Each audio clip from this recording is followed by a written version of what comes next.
नमस्कार दोस्तों, एक बार फिर से आपके अपने चैनल वैदिक डिवाइन एस्ट्रो पर आपका स्वागत करता हूं। दोस्तों, जैसे कि हमने पिछली वीडियो में न्यूमेरिकल नंबर्स जो कि 1 से लेकर 9 अंकों तक उनकी किस तरह की इंपॉर्टेंस है हमारी लाइफ से, किस तरह से वो जुड़े होते हैं, उसके ऊपर बात की थी। उसी बात को आज आगे बढ़ाता हुआ आपको और थोड़ा सा गहराई में लेके चलूँगा इस वीडियो के तहत। दोस्तों, लास्ट टाइम हमने बात करी थी कि उनका किस तरह का इम्पैक्ट आपके ऊपर रहता है, जैसे 5 तत्वों से वो चीज़ें जुड़ी होती हैं। उसकी एक एग्जाम्पल आपको देने जा रहा हूँ। अगर आपकी लाइफ में दोस्तों नंबर 2, 5, 8 अगर ये वाली डिजिट्स आपकी लाइफ में मिस हैं तो डेफिनेटली आपकी लाइफ में ये अर्थ एलिमेंट मिस होने के कारण आपके घर बनने में आपको कहीं ना कहीं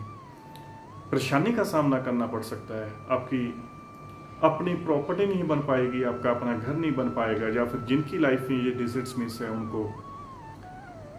जमीन पर ना रहकर उनको लिंटर लेवल पे यानी कि हाइट पे, बेशक वो पहली मंजिल हो या फिर अगर वो ग्राउंड फ्लोर पर भी रहते हैं तो उनकी ग्राउंड फ्लोर पे नीचे बेसमेंट होने के कारण लिंटर पड़ा हो सकता है, या फिर वो किराए के घर पे रह सकते हैं। तो ये एक ऐसी एग्जांपल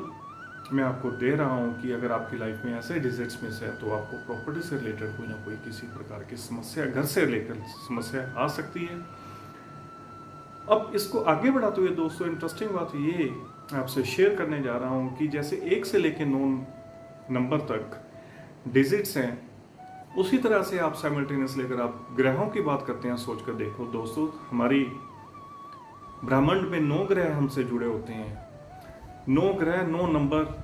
इनका सम्मेलन, इनका मेल आपस में जुड़ा होता है दोस्तों। हर ग्रह का एक नंबर भी होता है, हर नंबर एक ग्रह से जुड़ा होता है, जिसका अर्थात एक दूसरे के साथ इनकी कनेक्टिविटी होती है। अगर आप वास्तुशास्त्र के अनुसार इस चीज़ को लेकर चलते हो तो वास्तुशास्त्र के अनुसार दोस्तों 8 दिशाओं, जिसके तहत हम वास्तुशास्त्र को लेकर चलते हैं, ब्रह्म जो कि सेंटर का पार्ट होता है वो भी एक आकाशीय दिशा होती है, उसके साथ टोटल एक नीचे की दिशा होती है। टोटल 10 दिशाओं में से 8 दिशाओं में दोस्तों हर दिशा का एक ग्रह मालिक होता है। हर दिशा का जो ग्रह मालिक होता है उसका नंबर का उस ग्रह के ऊपर, उस दिशा के ऊपर इफेक्ट आता है। समटाइम्स ये चीज़ें आपके कारोबार से जुड़ी होती हैं, आपके घर गृहस्थी से जुड़ी होती हैं, आपके घर में सुख समृद्धि से जुड़ी होती हैं। अगर जैसे पानी और आग का कोई मेल नहीं है दोस्तों, इन दोनों का कोई आपस में मिश्रण नहीं है। अगर आप आग की जगह पर पानी रखोगे, पानी की जगह पर आग रखोगे तो उसका कोई रिजल्ट आपको अच्छा नहीं मिलेगा, बुरे प्रभाव ही आपको देखने को मिलेंगे। इसी तरह से हर चीज़ की एक व्यवस्था पूर्वक नीति बनाई जाती है, एक ढंग उसकी संरचना का कुदरत ने, वेदों, शास्त्रों ने, ऋषि मुनियों ने दिया हुआ है कि हर चीज़ की एक नियमित रूप पे एक दिशा है। आपको उसी दिशा में, उसी दिशा के अकॉर्डिंग आपको वहाँ पे वो कार्य करना चाहिए। आपका बेडरूम कहाँ पे होना चाहिए, आपकी सीढ़ियाँ कहाँ पे होनी चाहिए, आपका वॉशरूम कहाँ पे होना चाहिए, घर का मेन जो किचन पार्ट है आपका कहाँ पे होना चाहिए। अगर आपका ये चीज़ें इम्बैलेंस है दोस्तों, दुकान की बात करते हैं, अगर आपकी दुकान में आपकी गद्दी कहाँ पे होना चाहिए, आपकी अपनी सिटिंग एरिया कहाँ पे होना चाहिए, सामान रखने की प्लेसमेंट कहाँ पे होनी चाहिए, अगर इन चीज़ों में आपकी इम्बैलेंस है तो जब आपकी ग्रह दशा कमजोर चल रही होती है, जब कोई ऐसे ग्रह की दशा चल रही होती है जो आपके लिए हेल्पफुल नहीं होता, सपोर्टिव नहीं होता, उसकी अच्छी परिस्थिति नहीं होती, या फिर ट्रांजिट में, गोचर में कोई ग्रह ऐसे वीक अवस्था में चल रहे होते हैं, तो ये वाली चीज़ें आपको एक्टिवेट हो जाती हैं। ज़्यादा एक्टिवेट होने के कारण तो आपकी लाइफ में थ्रू आउट द लाइफ अस्थिरता ले आती हैं, आपको चारों तरफ से घेर लेती हैं, जो कि हम अक्सर कहते हैं कि हम चारों तरफ से घिरे हुए हैं। तो जब आपका कुछ समय ऐसे चल रहा होता है दोस्तों, तो इन्हीं अंकों के साथ, इन्हीं ग्रहों के साथ, इन्हीं दिशाओं के साथ जब आपका समीकरण सही नहीं बैठ रहा होता तो आपको बहुत सारे लॉसेस का सामना करना पड़ता है। आपके घर में आपकी बेटी की शादी नहीं हो पाती, बच्चों की शादी नहीं हो पाती, घर में वंश की वृद्धि नहीं हो पाती, घर में नई चीज़ें नहीं बन पाती, घर में गृह क्लेश रहता है, घर में तनाव पैदा रहता है, घर में लोगों को घर में बुरे सपने आते हैं, बीमारी घर में अक्सर बनी रहती है, बीमारी का नाश नहीं होता है, बीमारी घर से दूर नहीं जाती, पैसे की बचत नहीं होती, पैसे में बरकत नहीं होती। तो दोस्तों, इन चीज़ों का आपस में बड़ा ही अच्छा एक संबंध है। तो कोई भी चीज़ अगर आप अपने घर का निर्माण करते हो, आप घर का निर्माण करने का अर्थ है दोस्तों, अगर आप घर बनाना चाह रहे हो, घर का मतलब होता है यहाँ पे आपको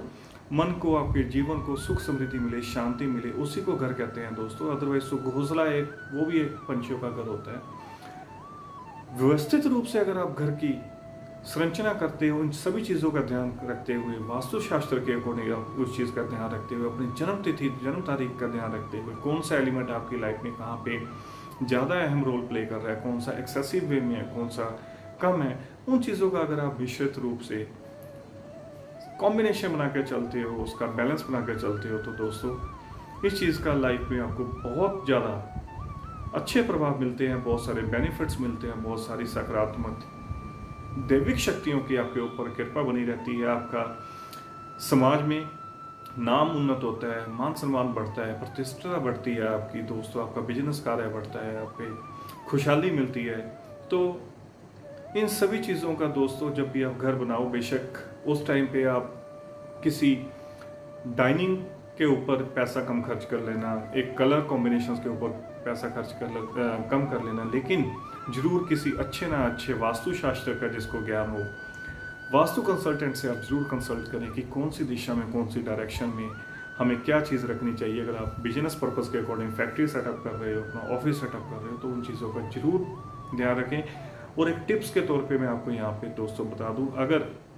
आपके घर की किचन या फिर आपके ऑफिस की किचन या फिर आपके ऑफिस का वॉशरूम, घर का वॉशरूम आपकी सीढ़ियों के नीचे आ रहा है दोस्तों, तो जिस तरह घड़े से एक एक बूंद टपकती टपकती घड़ा खाली हो जाता है दोस्तों,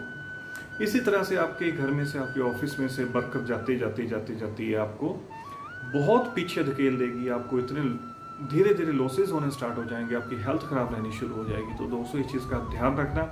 अगर कहीं ना कहीं किसी न किसी रूप से ये चीज़ है तो उस चीज़ का आप किसी अच्छे ज्योतिष